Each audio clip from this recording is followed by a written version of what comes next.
Today, there is a widespread illiteracy of the Bible, but it wasn't always that way.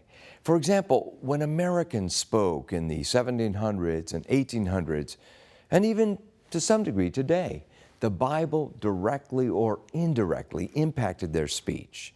In the following short video, author Dr. Daniel Dreisbach of American University, who is very knowledgeable about the Bible and the founders of America, comments on the impact of the Scriptures in the American experience beginning around 1776, the time of independence, and beyond. We lived in a culture at the end of the 18th century that knew the Bible and knew it well.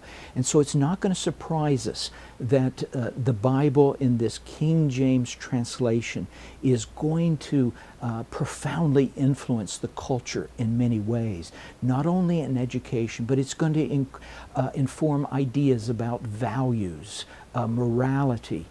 It's going to prompt people to think about things like forms of civil government. Many Americans in the founding era would have looked to, for example, the experience of the Hebrews, the children of Israel having left Egypt. They find themselves on the other side of the Red Sea. And you may recall in Exodus we read that all the responsibilities of governance falls on the shoulders of Moses. And his father-in-law Jethro comes to him and says, "Moses, you need some help." And we read in Exodus 18:21, we begin to see the fleshing out of a system of governance. And there were many Americans who viewed this form of government that emerges at this point as a Republican form of government.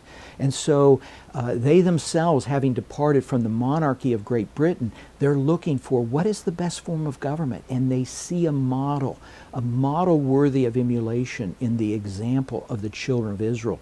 Now, whether they look to this model for the specific nuts and bolts, probably not. But what they saw in the Hebrew model was that here is a Republican form of government that enjoyed God's favor.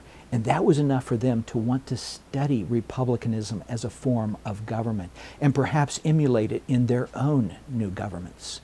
Now, republicanism to Americans at this time always meant two things.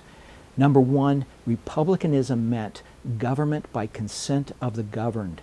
And number two, it meant governed as power is exercised through representatives of the people.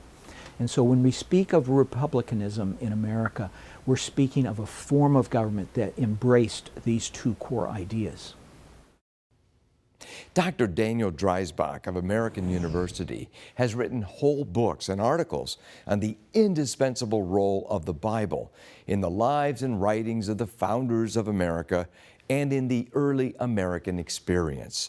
Books such as Reading the Bible with the Founding Fathers and Faith and the Founders of the American Republic. Of course, as he has noted, this influence of the Bible in our public and private life continued long after as well. A great example is this: when Abraham Lincoln said, "A house divided against itself cannot stand," his audience, for the most part, knew that he was quoting Jesus Christ. But today, there's a great need in our time to rediscover the Bible for ourselves. It is the book that made America. For Providence Forum, I'm Dr. Jerry Newcomb.